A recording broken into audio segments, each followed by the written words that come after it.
Hi, welcome to Exposure. Before we start, let me ask a question. 3 known attack breaches that happened in the past. The first one is the Capital One breach, the second, the Cloud Hopper campaign, and the third, the Maersk NotPetya. First question that pops in mind, what's in common to these 3 campaigns? For people who are familiar with the technicalities, some may say, okay, they are some way related to cloud. Okay, that's pretty straightforward, but what is interesting to understand is what's the difference between these 3 attack campaigns. And this session is about understanding the differences and how, by understanding the differences, you can improve the resilience of your cloud infrastructure. My name is Alex Pivakovsky. I'm the VP of Research and Cybersecurity at Pentera, and I'm going to talk with you about our model for cloud penetration testing. I've been in Pentera for 6.5 years now by running the research at Pentera, where we develop the Pentera automated penetration testing platform.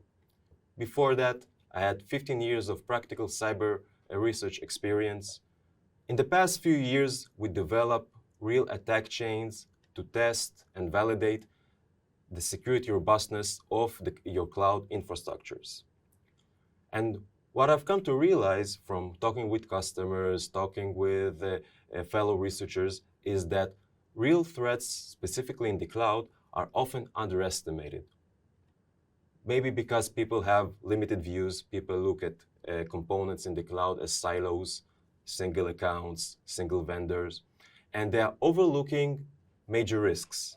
Like, for example, people are migrating to the cloud and tend to forget that their on-premise network infrastructure is still alive and kicking. Let me get back to the attacks that I've mentioned at the beginning.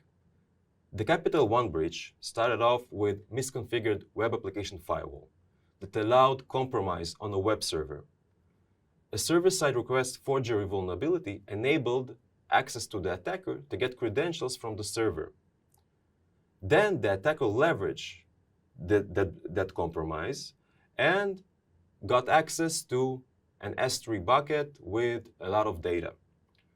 Started off with a web server and moved on to an S3 bucket. The Cloud Hopper campaign is a different scenario. Why is that? In the beginning, the attacker had access to a managed service provider account, and from that to the network. The attacker leveraged the trust relationships that the service provider had with its customers and managed to spread itself from the service provider to the accounts of the customers and to create a compromise on other accounts. And the NotPetya attack started off with a supply chain attack from the on-premise. Initially, the attacker got access to the on-prem network, leveraging the Eternal Blue vulnerability, and then they migrated themselves from the on-premise to the cloud. What we saw here is that every attack involved the cloud, but in the first case, the lateral movement was inside the same account.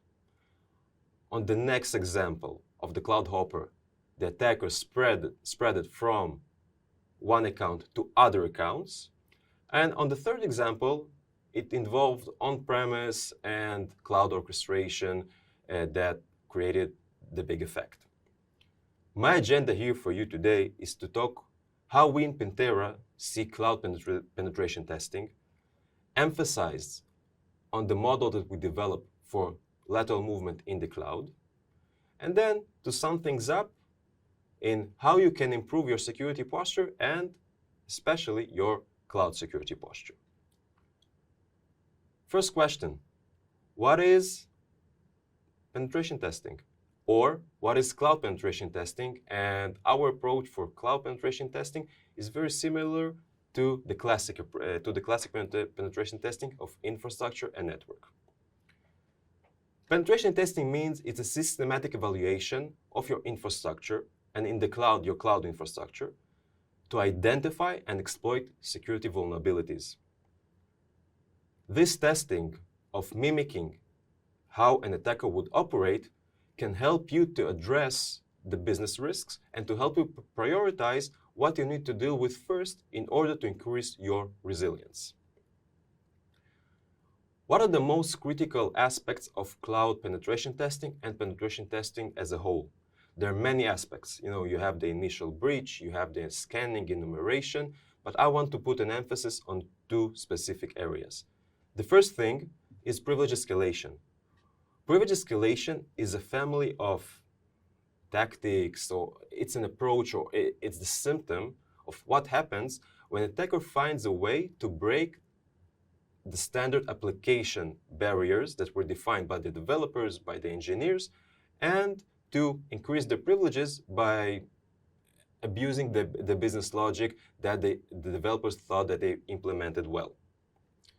The second thing that we need to put an emphasis on is lateral movement, is when an attacker breaches the isolation barriers that the engineers thought they had. Combine these two together, and you have a sense of loss of control over the environment. I'm not saying that having a server, an endpoint, or an EC2 compromise is a good thing. No, but you can contain it. The problem starts when attackers escalate the privileges, because probably if some business logic flows are broken and attackers leverage things that you didn't anticipate, you don't know how to monitor it. And then when you spread to other areas of the network, you get a sense of loss of control. And we're putting an emphasis on these two areas in our cloud penetration testing model. Specifically, in this lecture, I will put an emphasis on the lateral movement aspect. So what is our approach for lateral movement in the cloud? The first one is cross-resources lateral movement. It means that by compromising one service in my account, I'm able to gain access, visibility, code execution maybe, on other resources in the same boundaries of the same account. The next example, cross-account. By getting an access to the finance account, I'm able to move laterally to the developer's account. Two separate business units with different set of resources, but access to account A allows me to get a foothold on account B. If I generalize it, let's talk about cross-providers. It's very common these days and age for companies to leverage multi-vendor architectures. You have the benefits from GCP, from AWS and Azure. You create an architecture that is a mixture of different vendors. So this aspect talks about if I compromise an asset on, for example, Google, does it enable to get access to your AWS assets? And the last example that I cherish the most is the bilateral movement that is possible from the cloud to the on-prem and from the on-prem to the cloud. Many networks today are still working in a hybrid model. People tend to think that if they migrating to the cloud, they're safe. It's good to migrate to the cloud, but your on-prem assets are here to stay at least for a couple of years. And this bridging, those interfaces that allow the interchange of data, if not managed properly, can create a security risk. So let's dwell a little bit on each and every one of these instances of lateral movement. Cross resources means that I want to assess the ability of an attacker to increase their rights within the same account. The most classic example, I have an EC2 workload. If I gain credentials to that EC2 and that EC2, their IAM role allows them to gain privileged access to some S3 bucket, that automatically means that starting off with SSH credentials to the EC2, automatically I have access to the S3 bucket. This is the same account lateral movement. And by getting access to the bucket, now I can exfiltrate data, I can taint the data. nothing good will happen from this ability of the attacker to gain access to the S3 bucket. There are many products and services of the vendors or third parties that allow you to have visibility and to mitigate those risks. But in order to implement them properly, you need time and money. How do you prioritize? How do you know where to put your resources, into what protection service, into what vendor you need to invest your money and time in order to gain the proper protection that you need for your cloud assets? Because you have tons of assets. There are many security products. How do you know how to prioritize? The best thing is to validate. In order to prioritize, you need to mimic the attacker's perspective.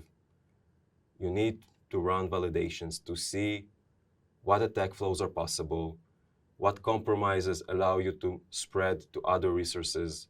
And only by doing this, you are able to sort your business risks and to prioritize how do you plan to spend this year's budget and to plan for next year as well. The cross-account lateral movement, it ensures that if one part of the business is jeopardized, it means that an attacker will be able to move to other business units in other accounts.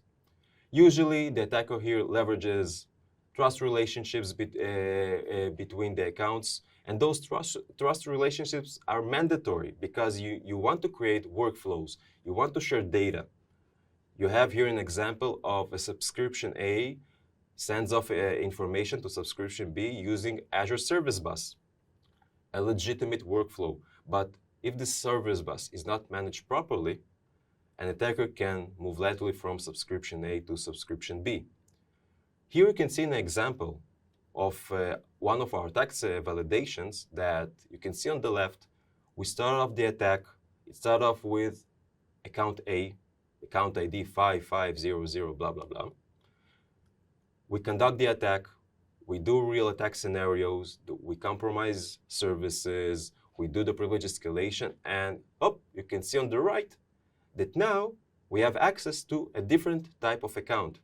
And probably this happened because of some user that is joined to different types of accounts, some trust relationships that were defined that probably logically are needed, but most likely they weren't configured correctly.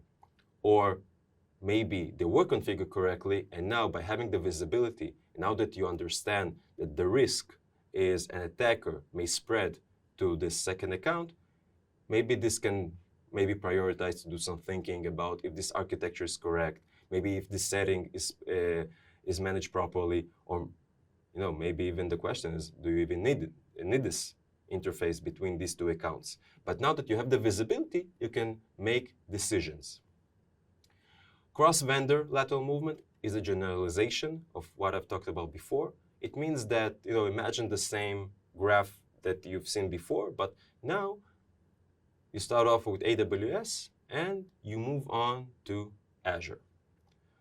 But the example that I want to emphasize the most is the bilateral movement from the cloud to the on-prem. The goal of this model is to prevent integration points to become a gateway between cloud system and internal networks. I can tell you from experience, this is an underestimated case because most enterprises favor the hybrid model. And if you don't manage those bridging points properly, you can create an inherent risk in your network. Let's start off with an example. This is an example from moving laterally from the on-prem to the cloud. You can see a scenario on the top that starts off with the on-prem. By compromising an endpoint, I was able to harvest AWS credentials. And then, below you can see that I'm moving laterally to my AWS infrastructure. I'm validating the credentials that I found on some physical endpoint, and now I'm executing code on the cloud. Okay, this is an example from lateral movement from the on-prem to the cloud. Let's talk about the other way around, from the cloud to the on-prem. The first example is the network bridging case. The network bridging case means that I'm starting off with the cloud, I'm leveraging the API that I have access to using the credentials that I acquired on AWS. And now I'm able to execute code, for example, on an EC2 instance. And this EC2 instance is bridged, its VPC is bridged to my internal network. That means that by compromising some cloud asset, now I have access to my physical on-premise network because of network bridging.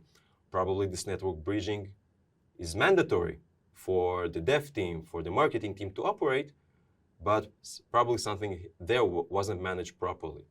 And now we have visibility on the risk. Another example from moving laterally from the cloud to the on-prem, I want to talk about the System Manager Agent, SSM.